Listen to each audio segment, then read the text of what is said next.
इसके अलावा junior secretariat assistant की पोस्ट है, सीनियर सेक्रेटेरिएट असिस्टेंट की पोस्ट है, ट्रेंड ग्रेजुएट टीचर टीजीटी की पोस्ट है, प्राइमरी टीचर की पोस्ट है, पीआरटी की पोस्ट है, नर्स की पोस्ट है, उसके अलावा एक्टिव टीचर कोचेस की पोस्ट है, स्पेशल एजुकेटर की पोस्ट है, प्यून की पोस्ट है, ड्राइवर की पोस्ट है। इसमें टोटल पोस्ट 44,000 से भी ज्यादा है, जो कि ऑफिशियल है, हम आपको दिखा देंगे अभी। ऑनलाइन आवेदन इसके लिए मांगे जा रहे हैं और ऑल ओवर इंडिया की कैंडिडेट, किसी भी राज्य, किसी भी डिस्ट्रिक्ट में रह रहे लोग, किसी भी यूनियन टेरिटरी में रह रहे लोग इस वैकेंसी के लिए आवेदन कर सकते हैं। मेल और फीमेल, महिला और पुरुष दोनों लोग इस वैकेंसी के लिए आवेदन कर सकते हैं। लड़कों के साथ साथ लड़कियां इस वैकेंसी के लिए आवेदन कर सकते हैं। बात करते हैं सैलरी की, तो इसमें बहुत ज्यादा, चूंकि इसमें पद है तो अलग अलग पदों के हिसाब से इसमें अलग अलग सैलरी आप लोग को देखने को मिलेगी। और जैसा कि मैंने बताया कि सेंट्रल गवर्नमेंट की जॉब है, तो आप लोग को इसमें अलाउंसेस भी काफी अच्छे देखने को मिलते हैं। जैसे कि आप लोग को 40,000 रुपए से लेकर 90,000 रुपए तक का आप लोग का स्टार्टिंग वेतन पर मंथ मिलने वाला है। एज लिमिट की बात करें तो इसमें मिनिमम एज लिमिट आप लोग का अप्लाई करते वक्त 18 साल होनी चाहिए। वहीं मैक्सिमम एज लिमिट इसमें 45 साल तक के लोग भी अप्लाई कर सकते हैं। और इसमें सरकारी नियमानुसार आप लोग को आयु में छूट भी मिलेगी। जैसे कि ओबीसी कैंडिडेट है अगर आप लोग, तो आप लोग को मैक्सिमम एज लिमिट में 3 साल की छूट देखने को मिलेगी। और एससी एसटी कैंडिडेट है तो आप लोग को मैक्सिमम एज लिमिट में 5 साल की छूट भी देखने को मिलेगी। सिलेक्शन प्रोसेस की बात करते हैं तो इसमें जब देखिए, ज्यादातर के लिए तो रिटन एग्जामिनेशन है और इंटरव्यू है कुछ पोस्टों के लिए। जैसे कि जो आप लोग को बता देते हैं एजुकेशनल क्वालिफिकेशन, अगर आप लोग 10वीं पास है तो भी आप लोग के लिए वैकेंसी है, 12वीं पास है तो भी आप लोग के लिए वैकेंसी है, डीएलएड अगर किए हैं, बीएलएड है, ग्रेजुएट है, डिप्लोमा है, बीएड है, तो आप लोग के लिए वैकेंसी है, आप लोग आवेदन कर सकते हैं। अगर आप लोग सीटेट है तो भी आप लोग आवेदन कर सकते हैं, और अगर सीटेट नहीं है तो भी आप लोग आवेदन कर सकते हैं। चलिए मैं आप लोग को बता देता हूँ। एक चीज और है, इंपॉर्टेंट डॉक्यूमेंट आप लोग के पास होने चाहिए आवेदन करने से पहले, जिससे कि जो आप लोग को फॉर्म भरने में कोई भी परेशानी ना आए। सबसे पहले तो आप लोग तैयार कर लीजिए पासपोर्ट साइज फोटोग्राफ, रिसेंट की हो, कलर की हो। उसके बाद आप लोग का जो है डिजिटल में ये सिग्नेचर होना चाहिए, जो कि आप लोग अपलोड करेंगे। आधार कार्ड आप लोग के पास होना चाहिए, अगर नहीं है तो बनवा लीजिए। और आधार कार्ड से लिंक होना चाहिए मोबाइल नंबर और ईमेल आईडी, जिस पर कि ओटीपी आता हो। अगर लिंक नहीं है आप लोग का मोबाइल नंबर और ईमेल आईडी, तो इसको आज ही के आज ही आप लोग इसको आजकल में करवा लीजिए। एजुकेशनल सर्टिफिकेट की बात करते हैं तो आप लोग के पास मार्कशीट होनी चाहिए सारी। कास्ट सर्टिफिकेट की बात करते हैं तो आप लोग के पास कास्ट का सर्टिफिकेट होना चाहिए। अगर आप लोग किसी कास्ट से बिलोंग करते हैं, जैसे कि ओबीसी, एससी, एसटी कैटेगरी से अगर आप लोग बिलोंग करते हैं, तो कास्ट का सर्टिफिकेट होना चाहिए। और इस सेंट्रल का सर्टिफिकेट होना चाहिए, क्योंकि ये सेंट्रल गवर्नमेंट भारत सरकार की नौकरी है। एज प्रूफ की बात करें तो आप लोग के पास एज प्रूफ का सर्टिफिकेट होना चाहिए, 10th की मार्कशीट या फिर बर्थ सर्टिफिकेट उसके लिए होता है। और आप लोग को बता दें कि अगर आप लोग ईडब्ल्यूएस से बिलोंग करते हैं, इकोनॉमिकली वीकर सेक्शन से, तो आप लोग के पास ईडब्ल्यूएस का भी आप लोग के पास सर्टिफिकेट होना चाहिए। आइए आप लोग को बता देते हैं ऑफिशियल नोटिफिकेशन पे चल के, और सारी चीजें आप लोग को स्टेप बाय स्टेप बताते हैं। तो सबसे पहले तो जो आप लोग को ऑफिशियल नोटिफिकेशन दिखा देते हैं, उसके बाद ऑफिशियल वेबसाइट पे लेके चलेंगे। या पहले ऑफिशियल वेबसाइट पे लेके चलते हैं आप लोग को।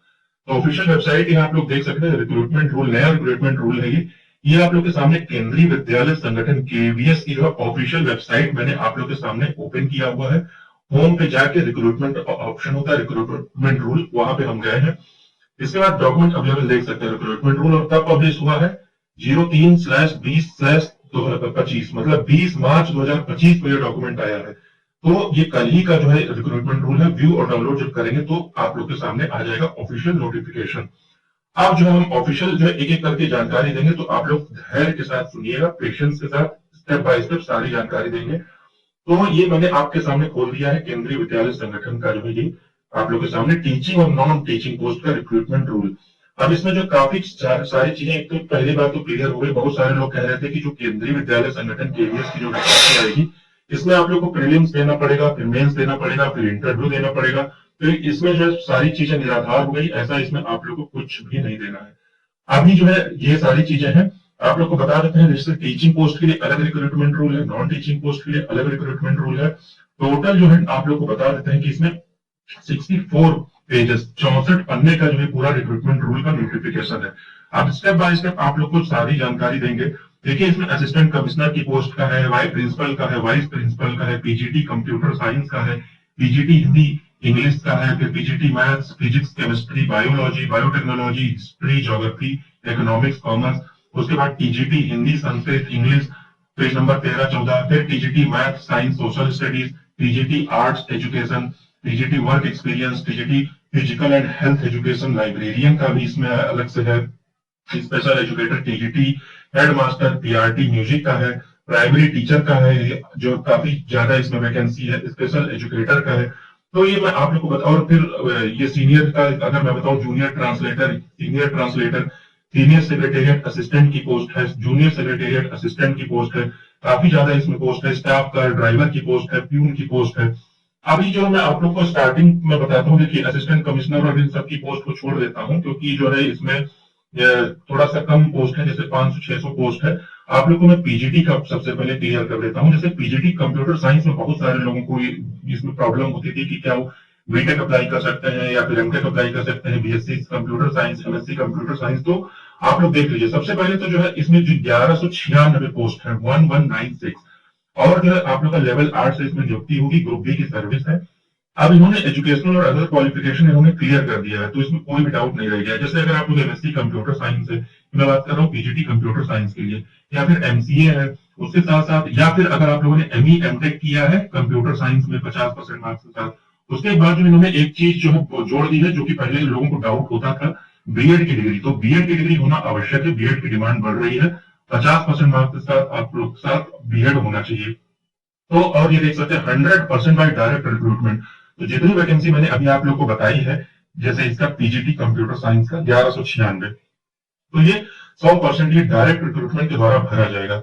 अब जैसे पीजीटी हिंदी और पीजीटी इंग्लिश की अगर बात करें, तो 1167 पोस्ट है पीजीटी हिंदी की और 1311 पोस्ट है पीजीटी इंग्लिश की।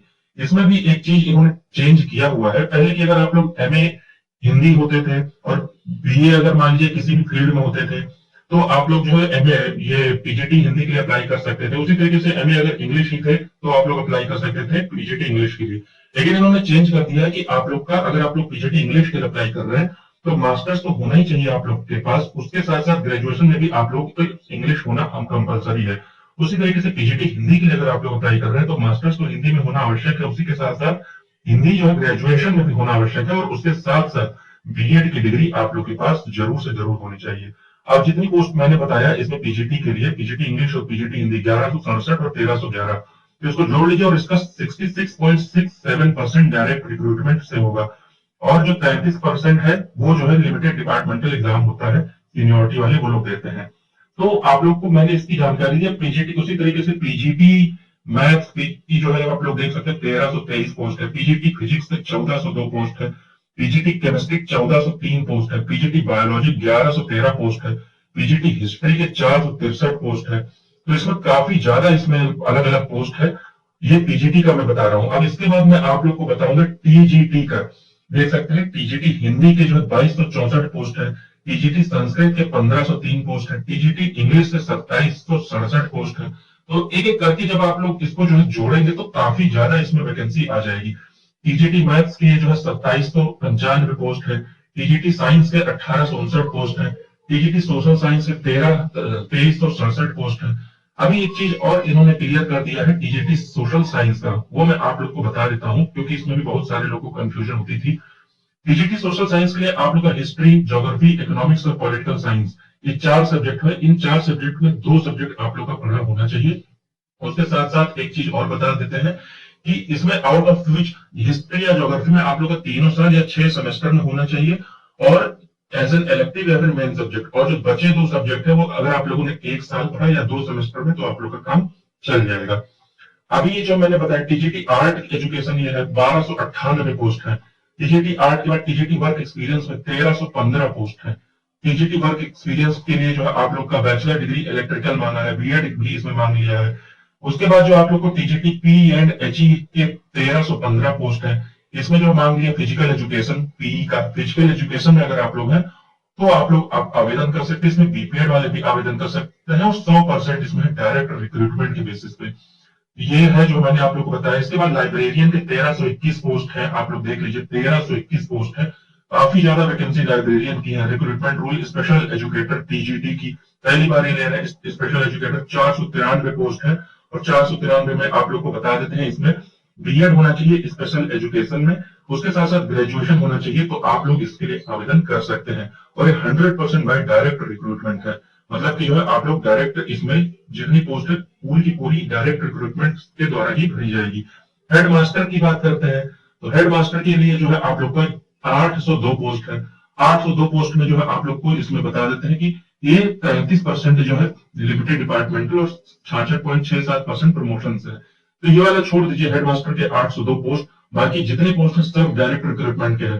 प्राइमरी टीचर की म्यूजिक के 1327 पोस्ट है, आप लोग देख सकते हैं। इसके बाद मैं सबसे बड़ी वैकेंसी बताने जा रहा हूँ, ध्यानपूर्वक सुनिए। प्राइमरी टीचर की 16,122 182 पोस्ट है। तो 16,182 पोस्ट के लिए जो जिसने भी 12वीं किया है, उसके बाद जो बीएलएड किया है या डीएलएड है, और साथ ही सीटीईटी का जो है अगर उन्होंने पेपर 1 क्वालिफाई किया है तो वो लोग इसके लिए आवेदन कर सकते हैं। ये जो है आप लोग को मैंने सबसे बड़ी वैकेंसी इसकी बता दिया है, ये केंद्रीय विद्यालय की तरफ से। अभी आप लोग को जो है बात करते हैं स्पेशल एजुकेटर पीआरटी की 494 पोस्ट है। तो इसमें अलग अलग पोस्ट है, आप लोग अलग अलग एक बार देखिएगा। ये है नॉन टीचिंग के लिए भी अगर बताते हैं आप लोग को, तो नॉन टीचिंग के लिए अलग अलग इसमें है। जैसे कि जो सीनियर सेक्रेटेरिएट असिस्टेंट का है, जूनियर सेक्रेटेरिएट असिस्टेंट का है। सीनियर सेक्रेटेरिएट असिस्टेंट में बहुत ज्यादा वैकेंसी है और जूनियर सेक्रेटेरिएट असिस्टेंट में भी बहुत ज्यादा वैकेंसी है। सेक्शन ऑफिसर का है,